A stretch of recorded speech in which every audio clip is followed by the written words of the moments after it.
All right, so I went to the Flesh and Blood Pro Tour. I'm going to make me big.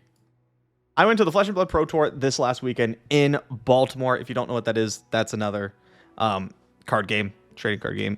And a lot of Runeterra people were there, actually. Like a lot. You'll see some notable names in some pictures and videos that I'm going to pull up. But it was pretty fun. So what I decided to play a few weeks ago, before the Pro Tour started, was Oldhim. Oldhim is a very defensive hero that we all knew was going to end up being pretty good in the meta. He looks like this. We all knew he was going to be pretty... I'm in the way. He looks like this. We all knew he was going to be pretty good because he's always been very good. And a lot of decks that don't have a proper weapon struggle to deal with him. Azalea put up like insane results in like the first couple weeks of the season with the new set out, and we were like, oh shit, okay, Oldhim, bro. Oldhim's the pick. We're gonna play hyper defensive and we're gonna beat people because Azalea literally can't beat you. And then the meta started changing. So I'm practicing Mr. Old Man for like 2 weeks now, right? And it's just not clicking with me because he's very, very, very defensive, and I'm struggling with that. Like, I like to play control decks, but I like to play control decks that turn the corner, right? I like to play control decks that go, okay, I've been controlling, here's my window, bang. Which is why I really like control combo decks. Oldhim is not a control combo deck. Oldhim is a control deck. Oldhim is such a control deck that his main game plan against a lot of decks is just to literally run you out of cards. He's like the Nora Broadmain deck, right? Where it like literally just runs you out of cards. You just fatigue them. And that's how Oldhim wins most of his games, is just fatiguing people. And it like didn't really work for me. So at the very like end, we have I fly out in 2 days, right? 2 days. And I go, you know what? Fuck it. We're playing Lexi. So I switch. I just like switch to Lexi, who's a ranger. Rangers have like basically no armor that blocks. They have a little bit, but not very much. And you have to do things where you like put arrows into your arsenal and fire them, right? It has historically been pretty weak into Guardian, like Oldhim, and some other things, but Lexi got a lot of upgrades with the new set. We're talking like a lot. So she's now pretty strong. And after playing her for like a little bit, it felt really, really good. You're beating Oldhims in a matchup that you're not supposed to be beating Oldhims. You're outracing other aggro decks.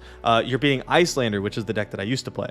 I really wanted to play Icelander in the tournament, but the Lexi matchup was so bad that I didn't. So I was like, fuck it, we ball. And I full switched. She combo control. Lexi's more like combo aggro. And I can just completely switch. So for 2 days, I just like no-lifed playing Lexi online like as much as I could, which was a decent amount, but not as much as I would have liked, right? So then I got my 2 days. I'm borrowing cards from like 6 different people to make this deck. I get on my plane, boom, we fly off to Baltimore. I'm feeling pretty good. The problem is I get into Baltimore. It's really late. It's really late. We got to go get some food. That takes a while. I got to actually build my deck after I borrowed other cards. That takes a while. And then I don't even have all the cards. I'm still missing like 10. I'm still missing like 10 cards, right? That someone's going to give me the morning of the Pro Tour, literally at the Pro Tour. I'm going to walk in the doors. We're going to sit down for our players meeting or whatever, and someone is going to come hand me the 10 cards that I need, or 12 or whatever, and I'm going to sleeve them and put them in my deck as they're pairing for the first round of the Pro Tour. Stressful AF, man. Like, I was just an anxious, nervous wreck, honestly. Let me see if this video... Yes, okay, so... I recorded a little video, which I thought was kind of funny. Let's see if it works. Hey, look, that's me. That's my face. I'll make myself smaller. Boop. Okay, so it's about 8 a.m. and we have 3 Pro Tour players here. And as is tradition, Peter ready to go. Decks shuffled, he's getting reps. We have Austin, who's nowhere to be seen. I have actually no idea if he's awake. We have three players here. We have me, we have Peter, right, who you can see in the mirror, and then we have Austin. We're leaving in 10 minutes for the Pro Tour, right? Austin, nowhere to be found. No idea where he is. And then also, yeah, we're like, we need to go. We need to go because I have to get my cards, right? Also, what's up, Puff? Puff filmed basically all of them, but this one. We'll get to that in a second. So we don't know where he is. He's getting reps. We have Austin, he's ready to go. Who's nowhere to be seen. I have actually no idea if he's awake right now. It's like 8 o'clock. I'm hoping he gets up soon. Also, and then we have my me, filming prowess who's with my still finger in it. building his deck for the Pro Tour. I'm sure it'll all be fine. I'm not worried about it. I'm picking up cards from, I think, 3 different people during the Pro Tour before the first round. So, yeah, we're going to head out in a second. Maybe get Dunkin' Donuts or something. I hear America runs on that. I forgot. And I had then, a joke there. We did not get Dunkin' Donuts. Yeah, hopefully it goes well. Spoiler alert. It did not go well. Okay, so let's see what else we got here. We're going to move on to the videos that Puffball Panda was actually so helpful to film for me. Thank you, Puff. Okay, I'm trying to figure out which order to go in. All right, so here is the venue. Here's what it looks like, right? Pretty cool. Super cool, actually. Look at all those people. Look at all those chickens. So you can't quite see it, but over here...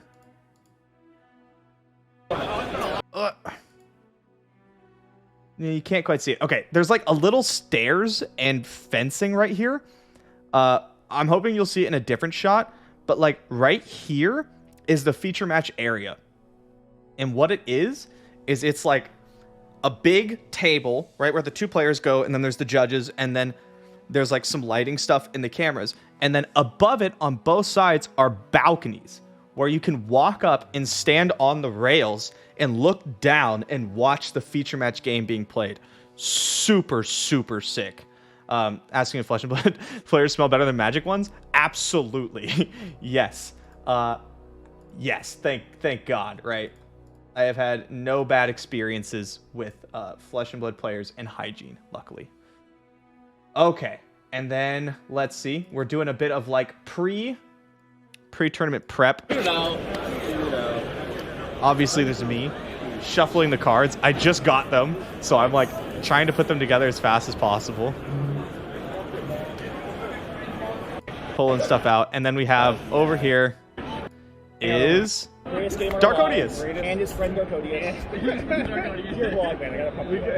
A lot of Runeterra players here. I just finished my deck actually just now. So I had 3 of the kind, and one of them was white border. You can't leave. I'm talking to you. Oh, talking to me. Yeah. Okay, yeah. I had 3 of the kind. So we're just kind of like shooting the shit. Because you can't have one not be the same version. Darkodius is a real person. Yes, and he's very tall.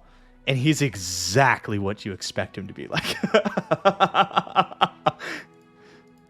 Oh no, we don't have more than 360p. Did I meet Alan? Yes. Yes, I did. So we're talking. I'm shuffling my cards. They can be me. You're me. I'm not a good Lexi. Well, one Article, that's all you need. I just play Q Archer Chick and I go pew. That's true. I just play Q Archer Chick and I go pew. Don't talk to me about simping for your hero. Darkodius says, don't talk to me about simping for your hero because he plays the literal, like, simp class.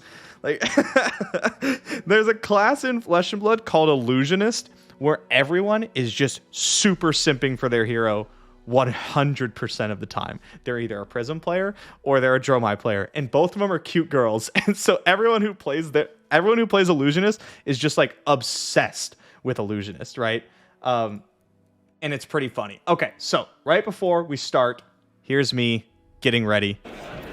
How are you feeling? You ready for the event? I'm feeling pretty good. I think my decks are really good. I think it's gonna line up really well against the field. It is a good deck. Is Lexi a good deck? I will tell you wow, that's a great still frame actually. That looks like a stock footage, like a stock photo. Like if we put, what is it, like Giddy right here or something? Yeah, Lexi's like an insane deck. Probably the best deck in the field after the event. I'm feeling pretty confident. Awesome. We're Good feeling luck. confident. We got good luck. Okay. Here's right after. Oh, it's still processing. No. Okay, do we have footage of me playing a game? We do. Here's what it looks like. That's me!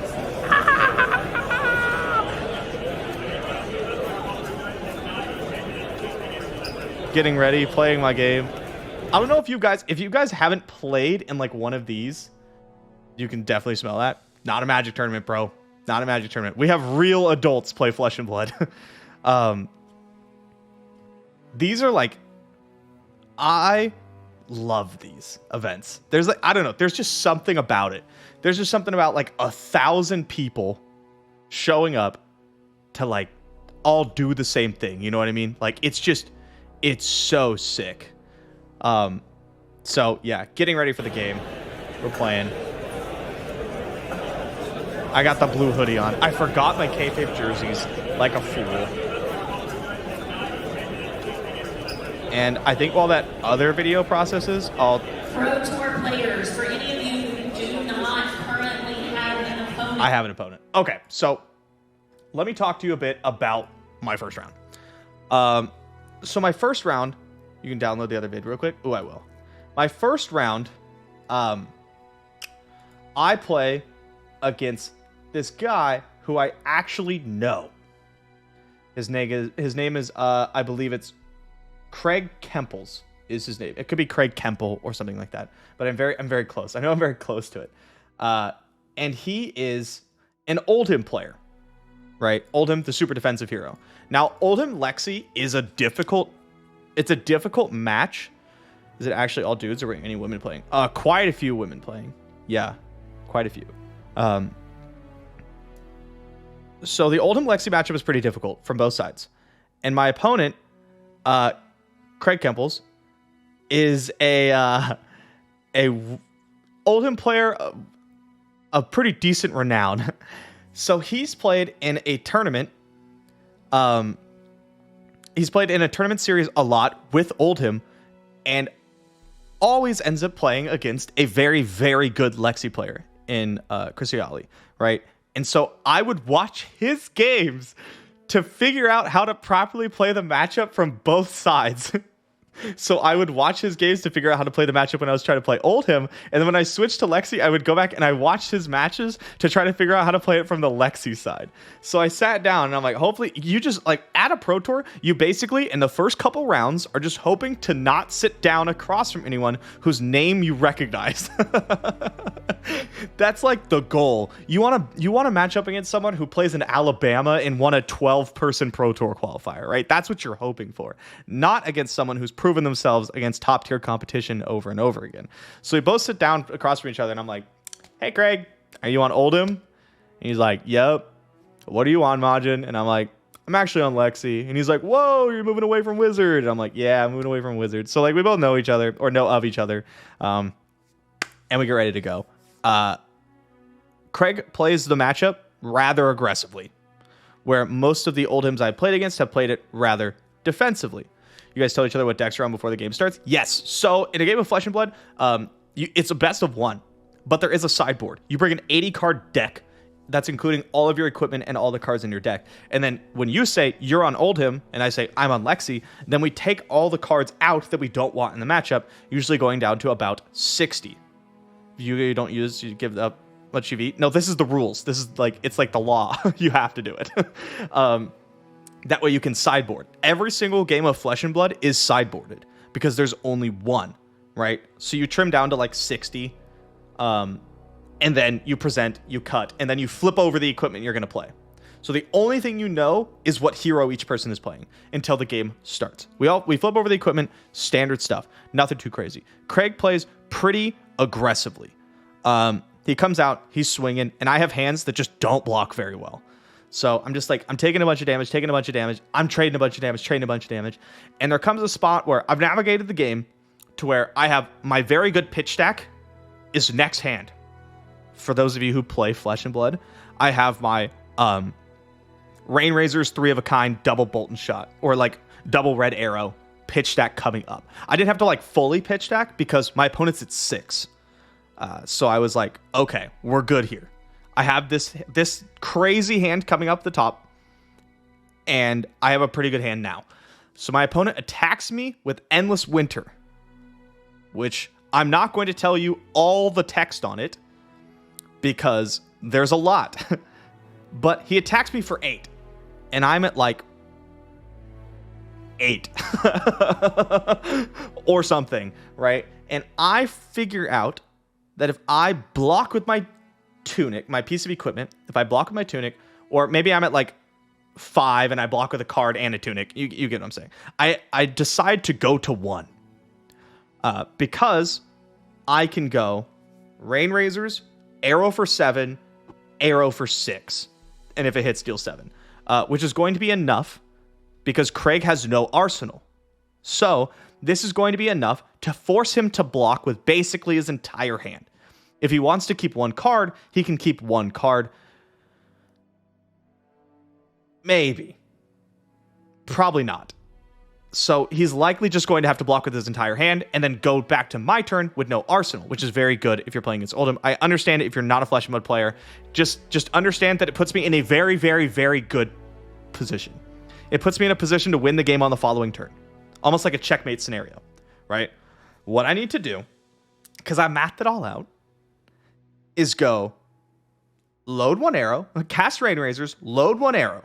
Now, the act of loading an arrow is going to make the next thing I do 1 more expensive because I'm going to get a Frostbite. Just means it's 1 more expensive because of Endless Winter. Anytime I take an action, 1 Frostbite. Load the arrow. Remorse, like Rain Razors, load the arrow, load Remorseless, give it go again, attack. Load an arrow, Searing Shot, give +1, attack, or whatever. Or, sorry, I already had Searing Shot in Arsenal, attack. And that's the plan. That's going to cost me exactly 3 resources, which I have. So, I go down to 1, I take it, and I sit there and I think about my turn. I've already got the good turn lined up. All I have to do is just what I said. Cast Rain Razors, load Remorseless, give it go again, attack, Searing Shot from Arsenal, attack, boom. That's it, and nothing else, right? That's all I have to do. I have the 3 cards in my hand. So I ended up blocking with like 1 card plus tunic, I think. And then I get smart, right? I would like to, here's the point where I would like to say, I'm running off 2.5 hours of sleep. I'm stressed out of my mind because I was trying to get all the cards right before the tournament. I think to myself, wait a second. If I, instead of giving Remorseless go again, give it +1, then I can use my boots, my Snapdragon Scalers, and I can give it go again. And then I attack with Searing Shot. 1 more damage. And I'm sitting there and I'm mathing it up in my head. And I'm like, okay, if I do that, then Craig definitely can't keep a card. And we're just good to go, right? We are good to go. So I go, hell yeah. I'm thinking I'm pretty smart. I'm feeling myself. Bam, Remorseless, +1. Fire that shit. Coming in for 6. Craig blocks for 6. It's like a card in Peace of Mind or something like that. And then I go, activate my boots. And he goes, you get a Frostbite because it's an action. And I go, because it's an activated ability. And I go, oh no. Oh no. Because the whole turn was mathed out. It was exactly enough resources. And by taking the weird line, I gave myself 1 more Frostbite because I forgot about Endless Winter's ability, activating on attack reactions on Snapdragon Scalers. And I lost the game because of it.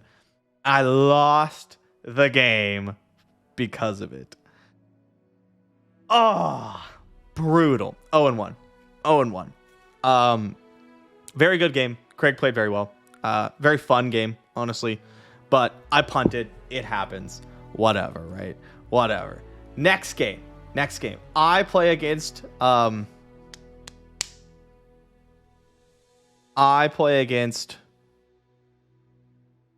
think a Dromai. Yeah. I believe I play against Dromai.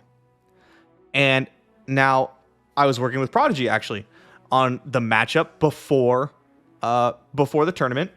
And one of Dromai's best ways to deal with Lexi, because Lexi presses so much pressure, is to find this dragon called Tomultai and put it in their arsenal and wait until they can cast it. Now, it normally takes them a long time to be able to cast it without taking like 20 damage because their deck is mostly reds. Reds only pitch for 1. Tomultai costs 5.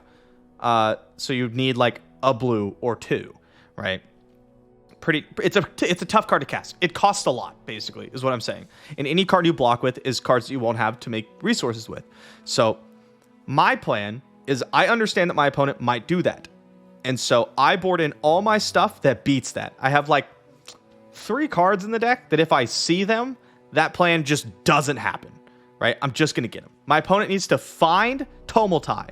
It's 1 card in a 60-card deck. They need to put it in their arsenal, and they need to wait until I'm not providing enough pressure to kill them, and then have a hand that can cast it. It's a lot to ask. It will eventually happen, but it's a lot to ask.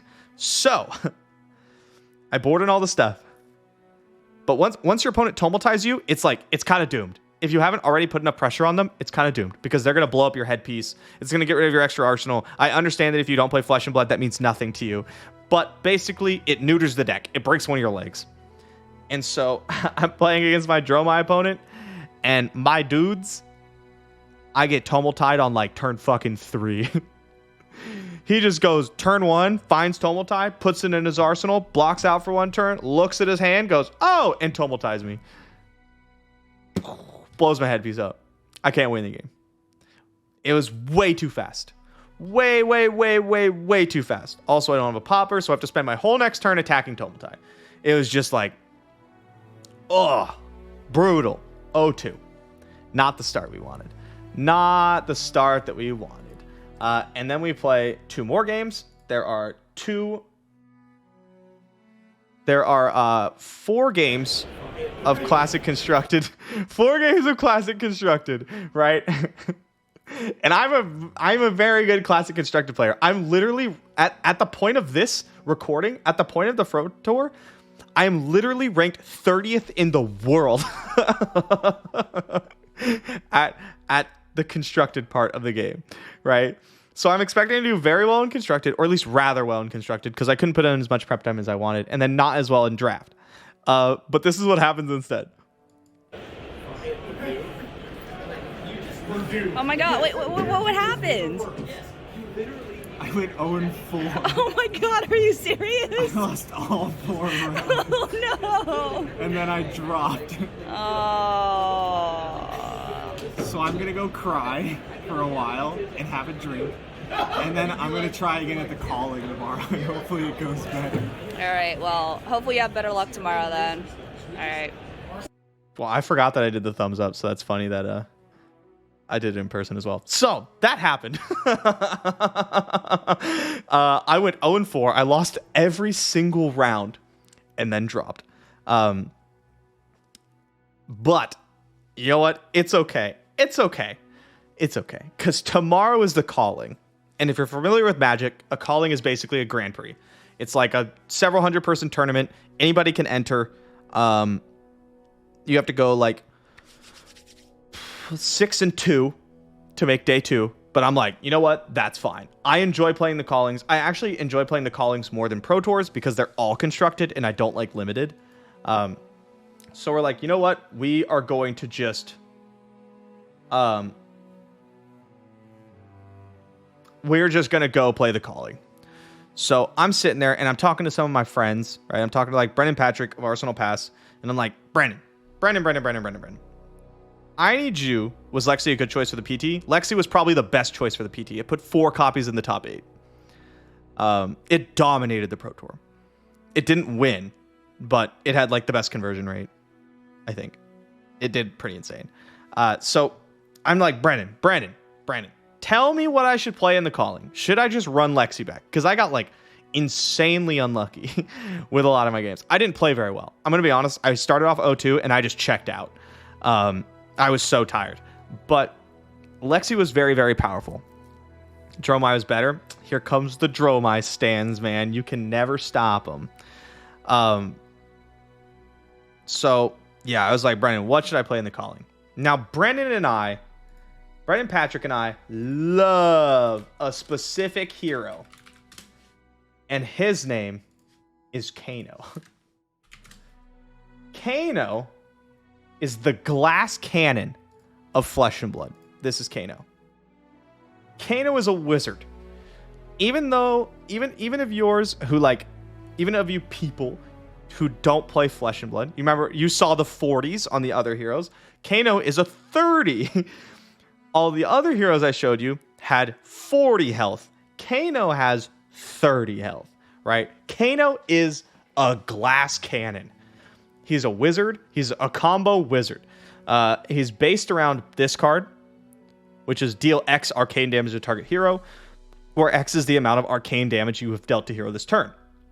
Kano's Bandletree. Kano's not Bandletree. Kano's Keg combo, but if you could literally win the game in no other way. Kano is the BB combo deck, but you have to Keg combo. You cannot do anything else. That's Kano, and I love Kano, man. I love Kano. Kano's probably the hardest deck in Flesh and Blood to play. By like a super, super wide margin. Don't let Prodigy tell you that that's not true, because it is. It is the hardest deck to play optimally, I believe. It's very, very difficult. There's a lot of decisions because you can, at any point in time, turn any of your blues into a card off the top of your deck. You can just pitch a blue, which is a whole card, peel a card off the top of your deck, and decide if you want to cast it as an instant. So it's pretty inefficient, but a lot of the things you need to do are at instant speed, except you lose to Oasis just like Aftershock. Only if they have Oasis and Pressure, which the only deck in the game that has that is Dromite, which is your literal worst matchup. So, yeah, that's Kano. And I'm talking to Brendan, and Brendan goes, bro, Maj, you have to play Kano. And I was like, no, dude, because I'm going to run into a Dromai or a Dash, which are like, I'm going to be honest with you, probably your only two bad matchups in the meta right now are Dromai and Dash if you play Kano. I'm like, I know I'm going to run into a Dromai. I know I'm going to run into a Dash. And he's like, bro, Majin, don't even worry about it. Nobody plays Dash. Nobody plays Dash. And all the Dromais in the calling are bad. They're just going to lose early, and it's going to be fine. And you're going to blast people. Yo's coming to the Majin Scrubs tournament and plays Kano the next day as a tradition. It's actually true. I will scrub a tournament, and then I just want to play Kano. I love Kano so much. So I say, you know what, Brendan? I'll play Kano. And he's like, no, you won't. He's like, you won't. I don't believe you. I don't buy it. You've told me this before. And I was like, no, Brendan, I will. I'm going to go home. I brought Kano. I always bring Kano to every event just in case. And I will build it, and we'll come back to the calling, and we'll play Kano. And he's like, I don't believe you. So I go home. I build Kano. I register the deck. I show up for the calling. And we register Kano. In our first matchup,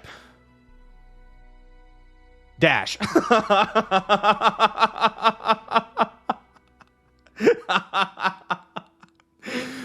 I'm like, I just want to dodge Dash, and I just want to dodge Dromai. Round one, Dash, baby. Woo! All right, here we go. So I'm like, oh no, my opponent flips, I'm on Dash, and I'm like, I'm on Kano. And he goes, okay, and he starts shuffling, and I'm thinking, man, I didn't want to play this matchup. Can I win this matchup? Absolutely. I've been beating Dashes for a while on Kano. It's not a good matchup, but it's absolutely winnable. And now, something you have to understand before the next part of this story is that Kano, the majority of players don't actually know how Kano works. A lot of high-level players know, but basically everyone else just kind of lets you do your thing, and then you tell them at the end how much damage they're taking. Like, they don't actually really know what's going on because it's kind of complicated. Kano has this card called Aether Wildfire. And this is how Kano kills people, basically. You play Aether Wildfire. That's not what I wanted. You play Aether Wildfire. It says deal 4 arcane to opposing heroes. If it's on their turn, then everything else that deal arcane damage, deal the normal amount of arcane damage plus however much damage Arcane Wildfire does. Now, the problem with this is that it's not an instant. It's an action. You can only play it on your turn, except, I don't know, maybe if you activated Kano's hero ability, or maybe if you used his boots. So you can, basically what I'm saying is you can do stuff on other people's turns. It's just very expensive and requires a lot of finagling. Now, my opponent says, he looks at me, and I'm sitting there thinking, all right, we need to do this in this matchup. This is me shuffling. We need to do this in this matchup. We need to watch out for this. I need to try to find an energy potion early because I have to get over the arcane barrier, blah, blah, blah, blah, blah, blah, blah, blah, right? And I'm wondering how likely it is that my opponent's on Oasis Respite, and I decide pretty unlikely. And my opponent looks at me, and he goes, okay, so I'm pretty new. And I don't actually know what Kano does. And I'm thinking, oh, buddy. I'm like, you're going to have a rough time. So, I like to think of myself as a decently nice person. So, I flip up Stormstriders. I turn over Kano. I show him Kano, and I explain the ability. I explain arcane damage really quick, and I show him Stormstriders. And I'm like, okay, this lets me cast something at instant speed. Kano lets me cast things at instant speed. Here's the card you want to watch out for. And I showed him Aether Wildfire, and I explained what happened with Aether Wildfire, and I showed him Blazing Aether, and explained the kind of synergy, right? And I was like, watch out for this. Because I didn't want to just blast him and be like, I hope you had fun at your first game, right? And just like destroyed this dude.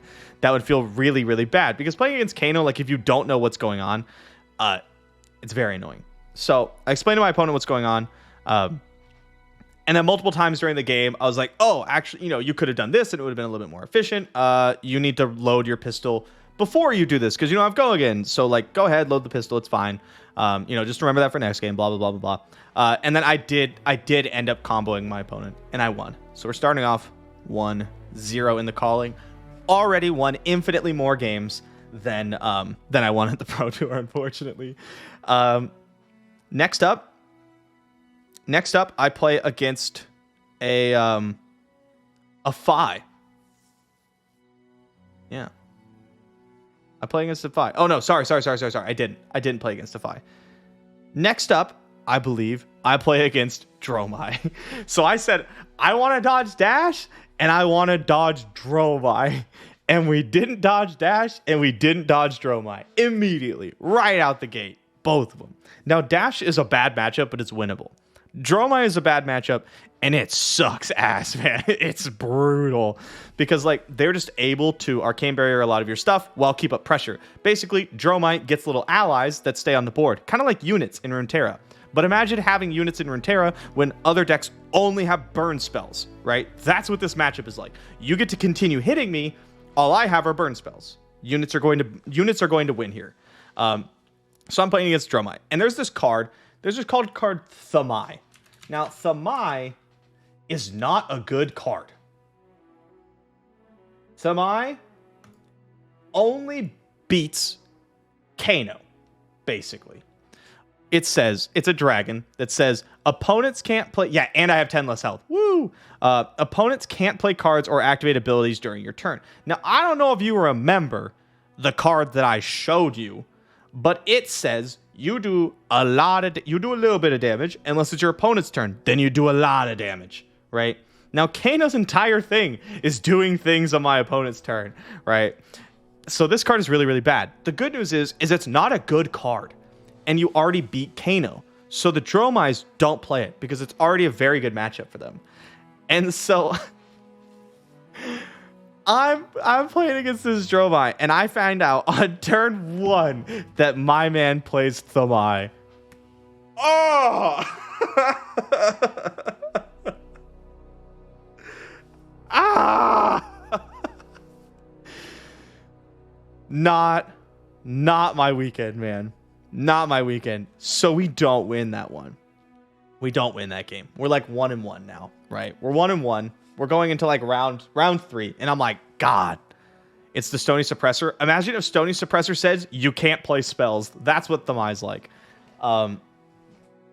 So yeah, it's not going very good. Round 3. I'm just thinking to myself, oh my God, just please don't like start off 1-2, man. That's all I want to do is I want to run into an opponent that's any other matchup besides Dash or Dromai, and I want them to not play a ton of Arcane Barrier, right? Because Arcane Barrier is how you block Kano spells. The less Arcane Barrier, the better.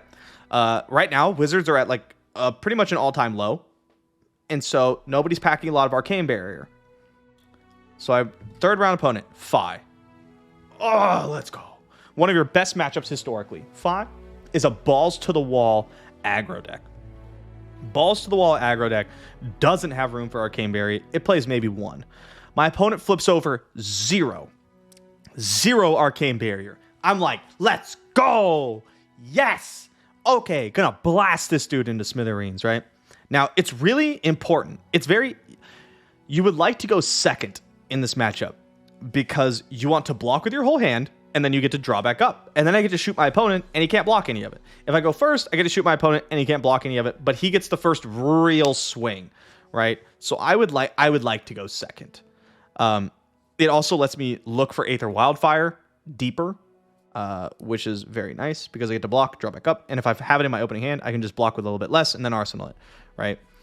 My opponent wins the die roll and chooses to go first, which I think at the time I was like, oh yeah, I get to go second. But to be fair, he has 0 Arcane Barrier, so going first is like, it's not like wrong or anything. It just means he won't really be able to squeeze in damage. So my opponent decides to go first and starts attacking. I'm like, okay, yeah, we'll block it out. Maybe I'll leak like 2 damage and then we'll move on and it'll be my turn.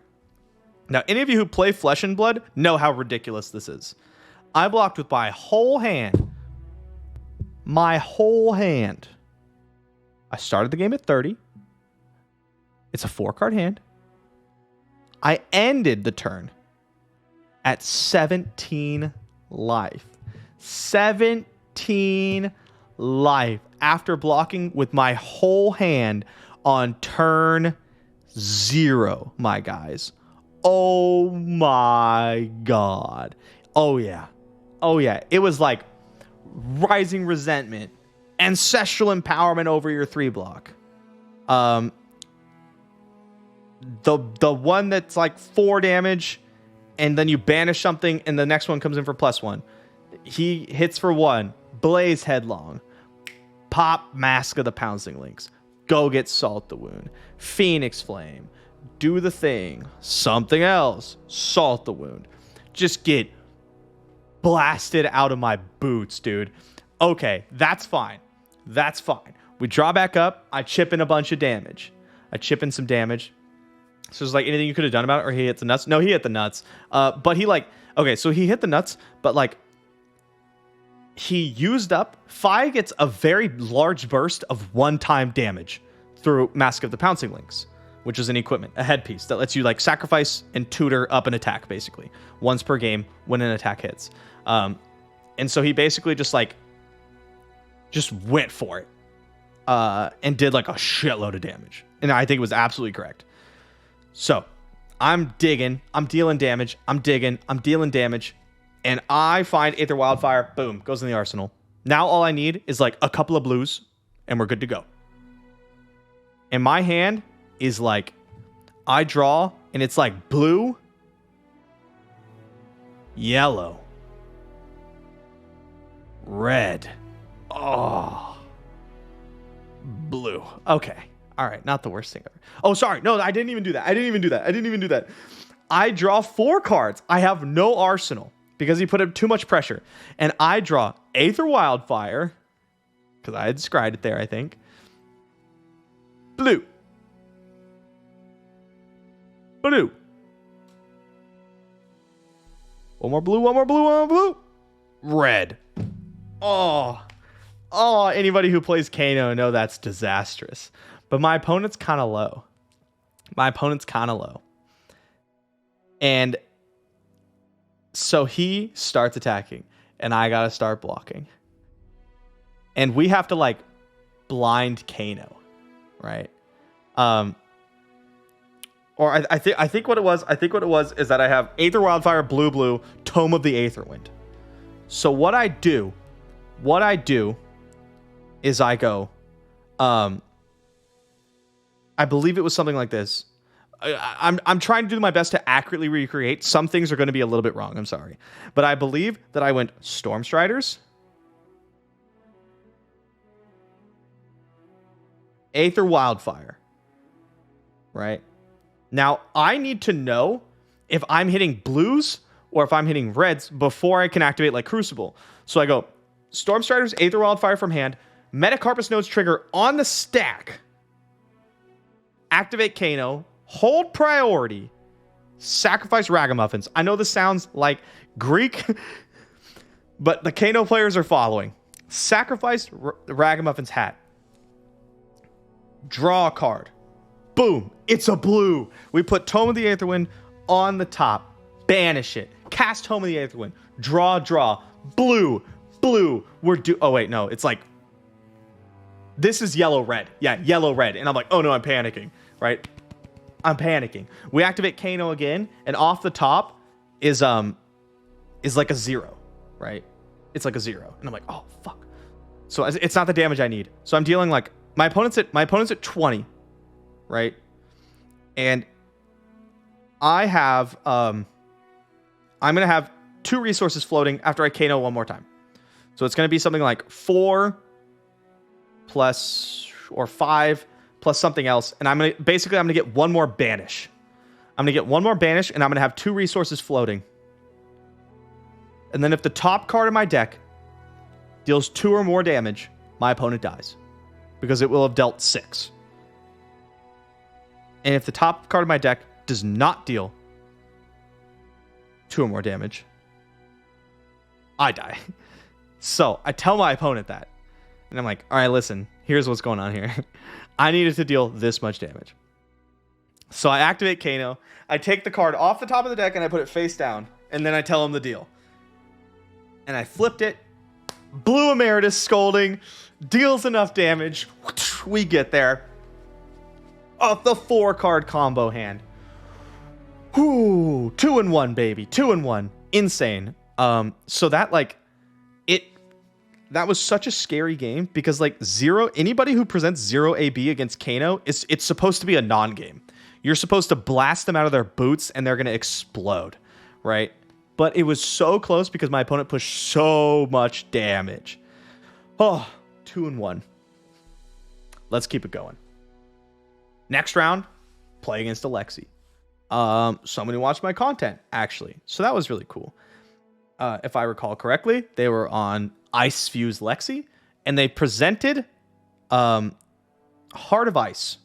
Heart of Ice is like a specifically anti-Kano card, honestly. It's a chess piece that has Arcane Barrier, and it says you can pay 1. When you do this, everything that your opponents do on your turn costs 1 extra, which just destroys Kano, right? It destroys Kano. However, there's a couple things about Heart of Ice. 1, it's an action, so you start your turn with it, and then I either try to go off in because there's a window. I could respond to it. Let me pull up the card for you guys. There's a window. I can respond to it. And because I can respond to it, all my stuff doesn't cost more yet, right? Yet. I just want like a picture of it. Yeah. Doesn't cost more yet. Here's the ability, right? Once per turn action, 1. Cards and activated abilities cost opposing heroes an additional 1 per turn. Go again. So you activate Heart of Ice and you sit there with all your cards in hand. And if Kano tries to combo off on you when you have cards in hand, it doesn't work very well because they're able to pitch to Arcane Barrier and prevent some. And because Kano's damage is like multiplicative, you deal a lot less damage, right? But Lexi doesn't have all that many blues. Blues pitch for 3. It runs a lot of reds, which pitch for 1. So sometimes it's kind of hard for them to activate Heart of Ice. And the plan against Heart of Ice decks is to If they're very, very slow, you pitch stack and you go off later against like Oldhim. But if they're very fast, like Lexi, what you do is you try to double spell on your turn and strip cards from their hand. And then you go off on their turn in response to Heart of Ice, right? So I'm trying to deal damage. I'm trying to chip my opponent down. And then, moment of truth, I'm at like 4. And my opponent goes, Heart of Ice. And we're like, now is the time. Oh, no, wait, that's not what happened. That's not what happened. The turn prior. So I'm like, it's really tough. It's really tough out here. It's going to be a very close game. And now Lexi has another piece of equipment called like Bullford's Bracers or something. Let's just go like Lexi Bracers.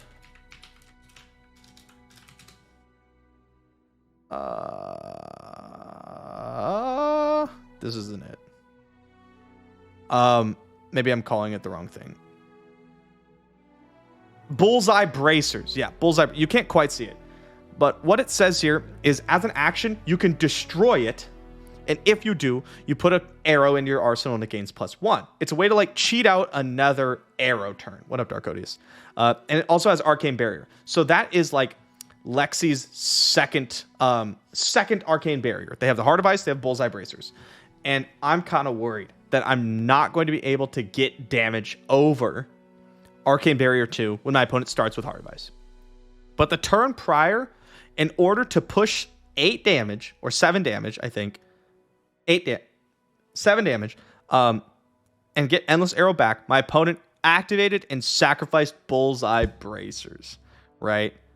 Whew. Normally, correct. Normally, that's great. Normally, you're trying to get, like, 7 damage out of your Bullseye Bracers is very good. However, against Kano, not great. Because my opponent loses one of their Arcane Barriers, right? And so then it goes to my opponent's turn. They activate Heart of Ice. It's go time. It's go time. And I'm like, all right, let's see what we hit. I need a little bit of help off the top. Let's see if we get there. I'm pretty close. And so we like activate Kano, do the whole thing, Ragamuffins, and off the top, blue. Not worried about nothing. Full combo my opponent. Unfortunately, they die. Well, fortunately for me, unfortunately for them, they die. It's like pushing extra but losing your board. That's exactly what it's like. Yes, this is exactly what it's like. And so my opponent, unfortunately for them, got blown up. We did the Kano thing, and now we're like 3-1. Things are going rather well. Can Arcane Barrier be activated multiple times or only once per turn? Multiple times. It's like it's not an activated ability. It's a replacement effect. But let's say I do 4 arcane damage and you have 2 Arcane Barrier. You can only block 2 of it. But then if I try to shoot you again, you can Arcane Barrier again. Next round, I'm getting the rounds mixed up, but just don't worry about it. We'll get to the right score in the end. Next round, I'm playing... Are we playing against any Runeterra games? Yeah, we will. Don't worry. We'll get there. I'm playing against... I always remember his last name. It's Bunn. I think it's Zach Bunn. But I feel bad if I mess it up. Long hair. Part of the wolf pack. Anyway, Zach Bunn on Vis? Yes, Zach Bunn on Viscera. I play against Zach Bunn. And this game is going rather well for me.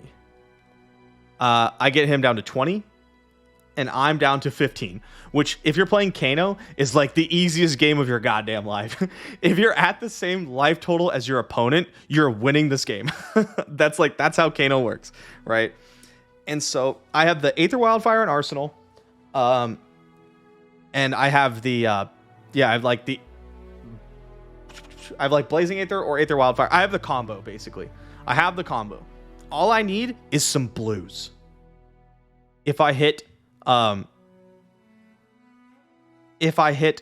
3 blues, we win deterministically. He cannot stop him. He cannot stop me. And the deck is mostly blues. It's like almost 40 blues. So I draw, and it's like blue, blue, red, yellow. Oh, God, that sucks. So now I don't have the deterministic win. But if it goes back to my turn, I can shoot him and then set up. And I'm at 15, right? So I'm at 15 plus 12 cards worth of block in my hand and 1 card worth of block on Tunic. That's a lot of damage. A lot of damage. And Zach Bunn, 5-card hand, needs to present. Basically, needs to present over 25 damage and have 4 resources up by the end of the turn. He needs to deal 25 damage and have 4 or more resources still left, which is basically impossible, right? Or I can kill him deterministically. And he fucking does. He does like 27 damage or something with 5 resources still up. What in the world? Just the most insane Viscerai turn. Plays towards his outs and just gets there. Just absolutely does it. And I'm just staring in disbelief because all I needed was another blue or a normal ass turn. Even a great turn would have been fine. A great turn would have been really okay with me. But it was like the most insane Viscerai turn I've seen since Skelita got banned. That's probably not true. But it was very, very good is what I'm saying. He played very well. Ended up beating me. So now we're like 3-2. Which is brutal. We have to win out. Have to win out. Next round's up against Alexi. No Heart of Ice. Just Bullseye Bracers. That's it, right? And at one point, my opponent activates Bullseye Bracers. Again. So, AB0. Boom. Combo. Dead. Like, they activated Bullseye Bracers with AB0. They just explode. Another round. Lexi again. All right, we're prepared for this. Let's go. So I'm 4-2. I need to win a couple in a row, right? Absolution. Thank you for the raid, man. We're doing story time right now for the Flesh and Blood event. So I'm playing against Lexi, and my opponent is beating me up, and my hands just aren't working out. They just aren't working out. So we go for the Hail Mary. We go for the Activate Kano, Crucible, Ragamuffin's Hat, put Tome on the top. And I draw 2 cards. Blue, blue. Praise be, right? But I need a little bit more help. So I activate Kano again. It's Blazing Aether. Well, that could be really good. But I haven't done any damage yet. Activate Kano again. Gaze the Ages. Oh, well, now we're doing it.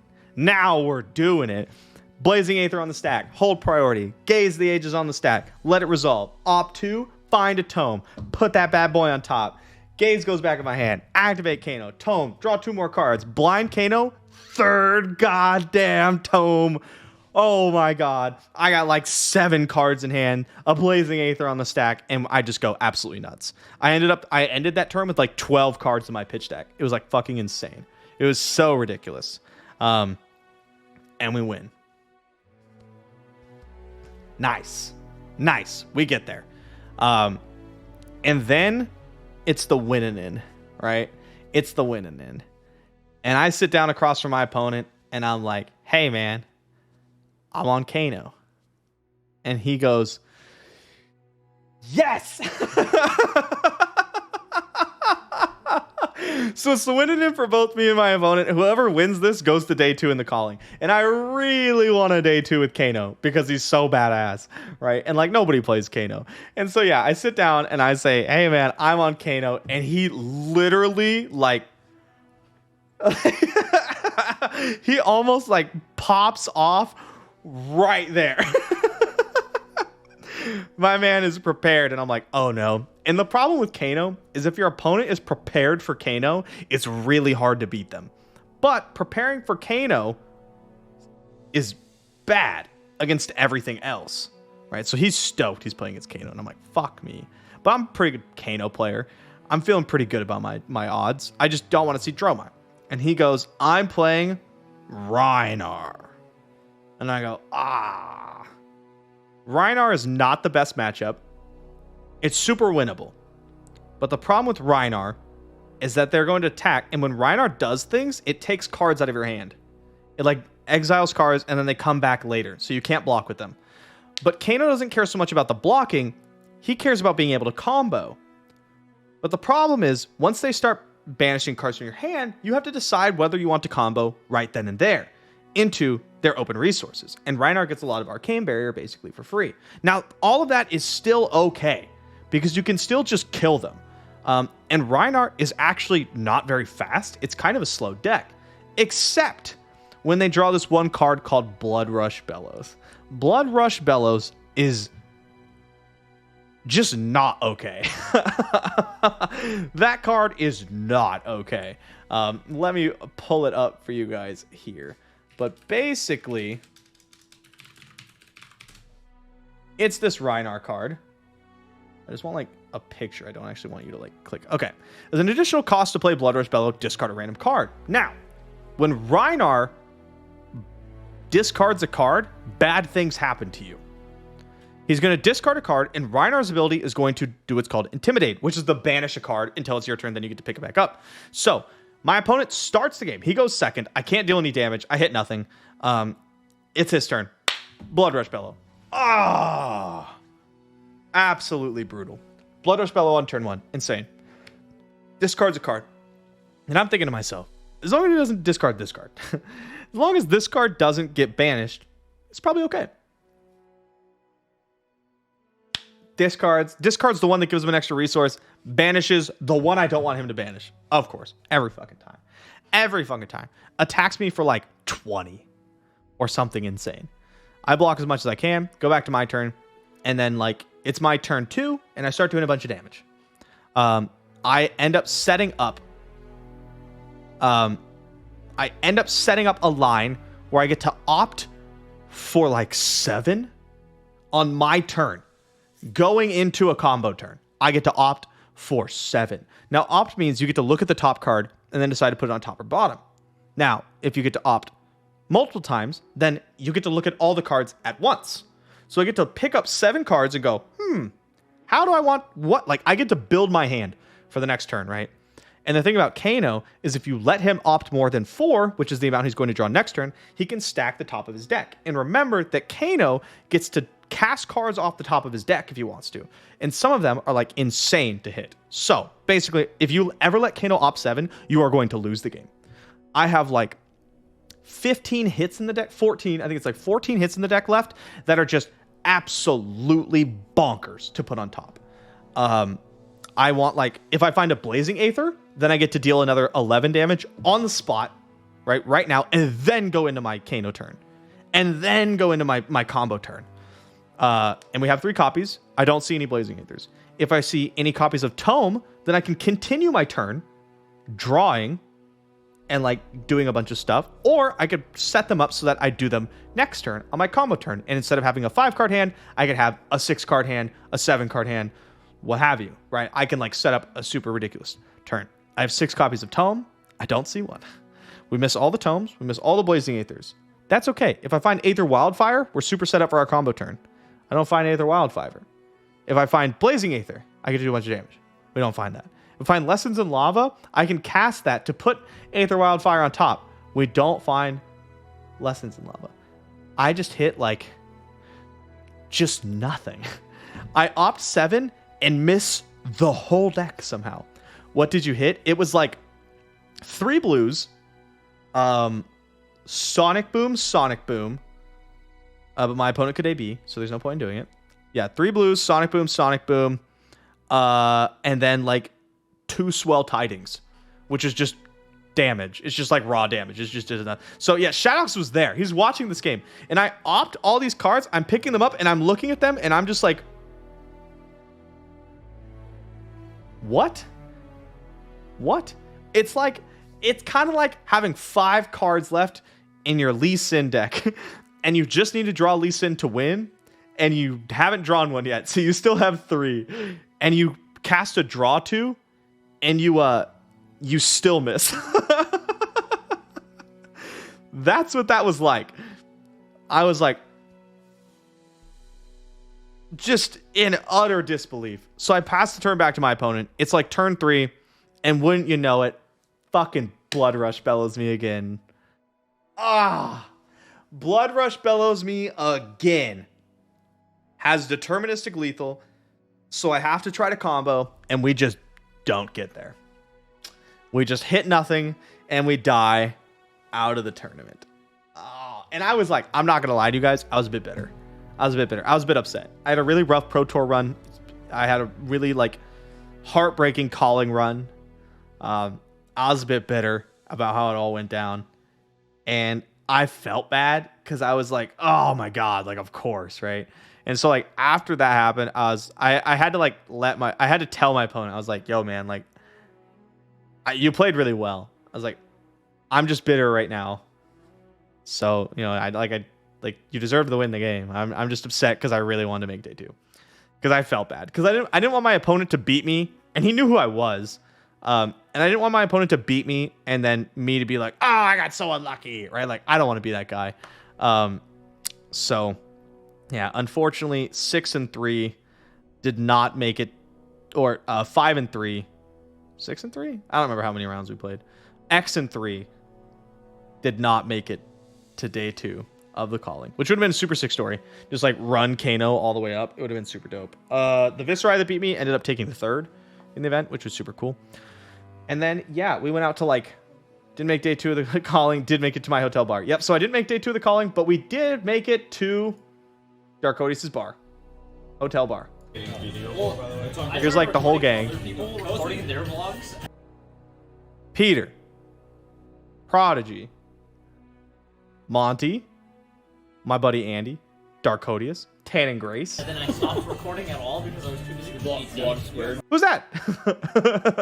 There's Shadox. Yeah, we got everybody. I'm drinking a mule. Like, there's Wesley that's like recording his vlog, and I'm just in the background recording his vlog. Just hanging out, just having a good time. Did I mention the drive-by Odia hater? Not yet. No, I haven't. Okay, do something normal. Do something normal for your vlog. Thanks, Puff. So yeah, that's it. Let's see. Do we get a nice picture? We did. There's the squad. There's Puff. She hasn't been in any of the videos because she was recording them. But yeah, there's the gang. We got a little bit more of this. Is this me walking my first calling gang? Oh yeah. She like follows me as I walk there. And then there's Flake. So, do any of you know Flake? Oh, I have to be so small. You do? Yep. So, I walk and we see Flake and I like chest bump him. And so he just circles around and keeps getting in my way.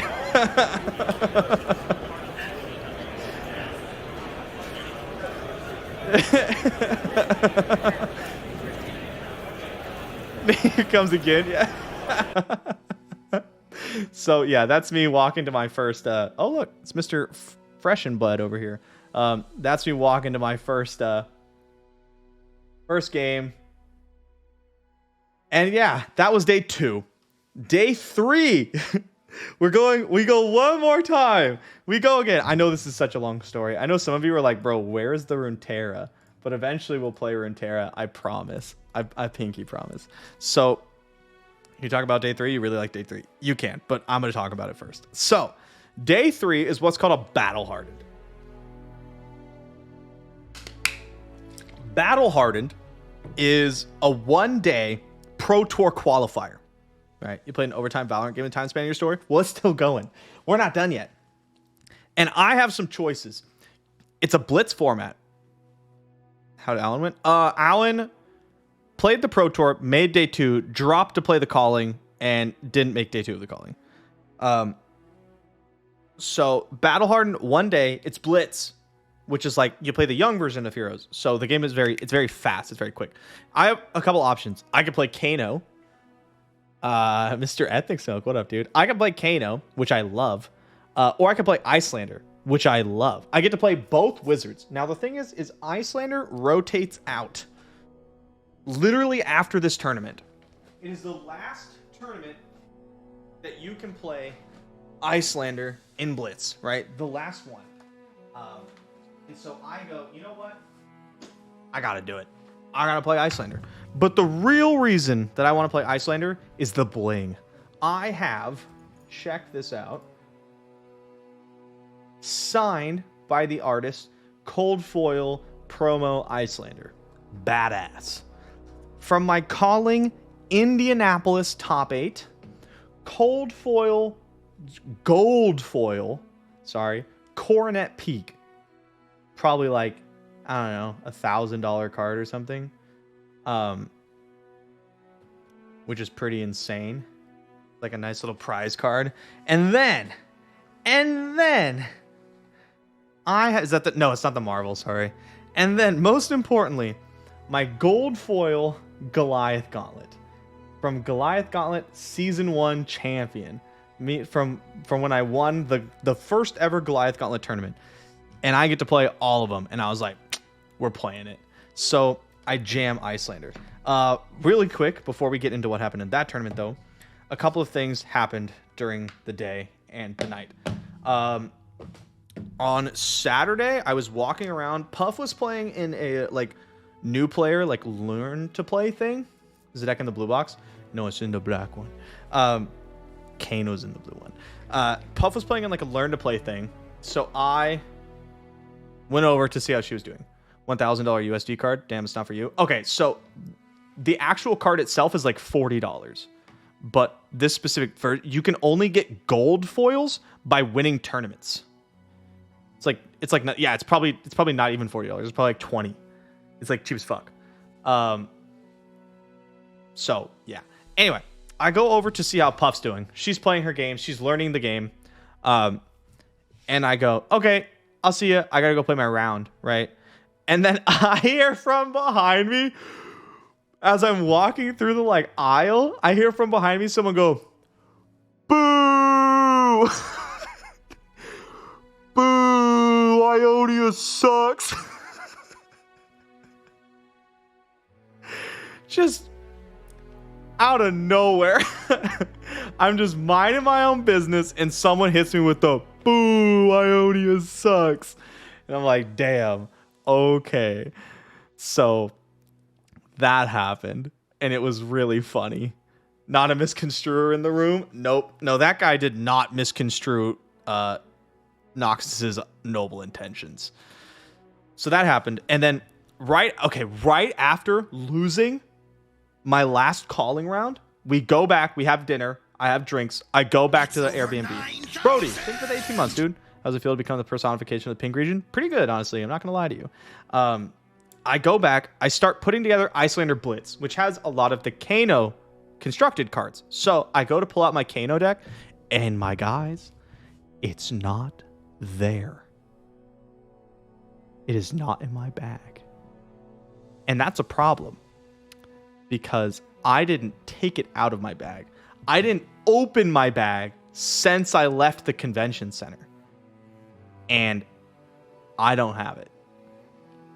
Which means it got left at the convention center, or less likely, someone sniped it out of my bag. Less likely. Because then they, why not just take the whole bag? So I don't have my Kano deck. And I'm panicking.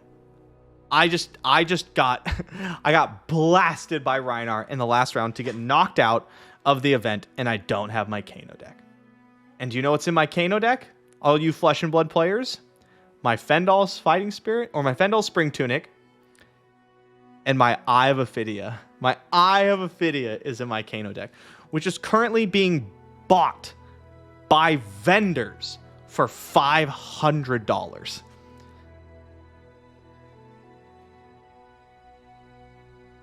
Which means it's worth more than that.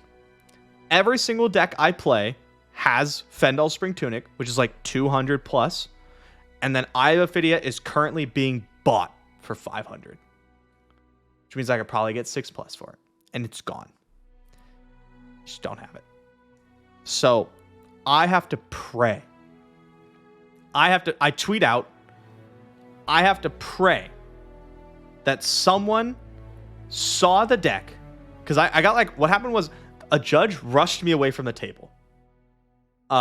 After the Reinar game, rushed me away from the table. They said, "Can you vacate the area? You can't be sitting here if there's games going on." And I was like, "Okay." So we walked away to go talk about stuff. And I think I just left it. I think it didn't end up in my bag.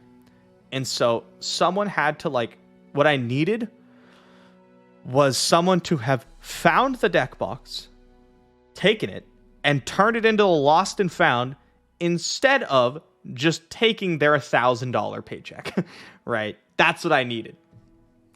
And so I go to the lost and found in the morning, and I'm like, hey, did anybody turn in a blue deck box with Kano? And the lady's like, let me go check.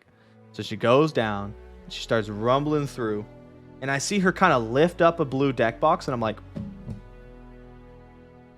trying to see. Is that mine? Is that my blue deck box? She opens it up, she looks inside, she closes it, and she walks back over with the deck box. And she says, okay, I found one.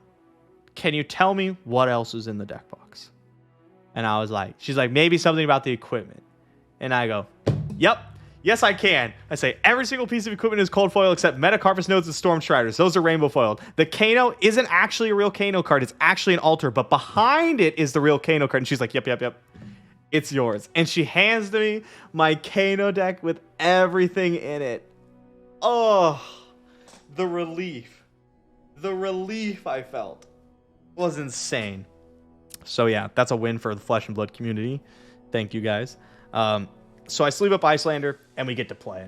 I play a bunch of games and I find out that so people start with 20 health in Blitz, and there's a card called Emeritus Scolding that if you cast it on your opponent's turn does 6 arcane damage. And since you have boots, Storm Striders, you get to just cast it once per turn, which is just fucking insane. So I was like, I wonder how good this I wonder how good Icelander is in Blitz. And you just blast people. They go down to 0 resources, and you look at your hand and you look at your arsenal and you're like, what are you at? 11? You started at 20, right? But you're at 11. And they go, yeah, I'm at 11. And you're like, cool, you're dead. And you just kill them. It's beyond insane. So I'm just I started blasting, basically. I'm just pew, pew, pew, pew, pew, pew, pew. And I'm X1. All the way to the end. It's 7-1 or something is my record. And I'm in the winning in. Again. But I'm feeling pretty good. And my opponent says, I'm playing Chain. And I go, yes. Because Chain is one of Icelander's best matchups in Blitz. They struggle to deal with your ice interaction and just can't present enough pressure. For a moment, I thought you were going to say Rhinar. I did lose to a Rhinar. I lost to Rhinar in round 4. That was my one loss. Was literally fucking Rhinar again. Same difference. I was like, okay, I need you to not banish this card, and they banished that one. And I was like, all right, fine, fuck me, I guess. But yeah, playing against my final opponent, playing Chain, and my guys, the deck just don't get there. It just doesn't. I just don't hit the blue cards to put in my arsenals. I'm drawing 4 red hands. And then I can still win. I haven't seen an Emeritus Scolding yet. We're 4 or 5 turns into the game. And I look at the top, and if I have Emeritus Scolding, my opponent's dead. And I just don't have it. I just don't find it. Lose the winning in again. Now, Darkodius did make top 8, so props to him. Did I face Prism during Blitz? Twice. I faced Prism and beat Prism twice in a row. So that was pretty sick. Yep, he got 2nd place. Well done. Well done. Farmed Wizards all day till he lost to one in the finals. But well done. Yeah, very impressive. And yeah, that was the story of my Pro Tour event. Was I went 0-4, missed winning in. Just a brutal weekend, man. Just a brutal tournament weekend for me. Ugh. So, yeah. But Shattuck's got a giant Codex of Frailty. He is, in fact, the real winner. Yep. Did I have fun, though? I did have fun. I had a fun weekend. But, yeah, it was just rough. And then I finally get home last night at, I get to my car, which I parked at a friend's house at like 12, like midnight, right? After just a full day of traveling, I'm exhausted. And I go to grab my key fob, which is my only key fob because the dealership never sent me a second one and they were supposed to. So I go to grab my key fob and it's not fucking there. Fell out of my bag sometime during the trip and it's not there. So I can't get into my car. I finally get home at 2 a.m. this morning. And I have to go buy a new key fob. And the dealership is going to charge me like $500 or something. Something ridiculous. So, yeah, he returned my deck box but took the keys. Yeah. So just, man, a lot of this weekend was pretty brutal. The good news is a lot of other things went very well. Got to hang out with some really cool people and everything. But like, my God, yeah. Brutal weekend in other ways. So, yeah, I'm coming back. I'm stressed. I'm a little stressed out, I'm not going to lie. But we'll figure it out. Worst part of all is I had to spend time with Darkodius. That is absolutely the worst part. Absolutely the worst part of the entire weekend is I had to hang out with Darkodius. Yep. But yeah, it was fun. It was fun. I won't be playing Flesh and Blood for a bit. I got to focus on Runeterra now. Because we have the Mastering Runeterra tournament, !tournament in chat, if you want the link, that I have to prepare for. That's on Saturday, and I have not played this patch at all. So I need to do that. And then the qualifier, the Open Worlds qualifier, is like next weekend. So I need to prepare for that as well. And yeah, it's going to be a busy week for me. It's over 9,000. So yeah. Wanted to let Storytime finish. Not a FaB gamer, but always love hearing the stories. Thank you, Tyler. I appreciate the sub, man. Thank you very much for the 10 whole months. Also need to prep for Jeopardy. Yep, I got a busy ass couple weeks, dude. And I don't have a car because it's stuck at my friend's house. So yeah, that's the story time. Hope you enjoyed at least a little bit.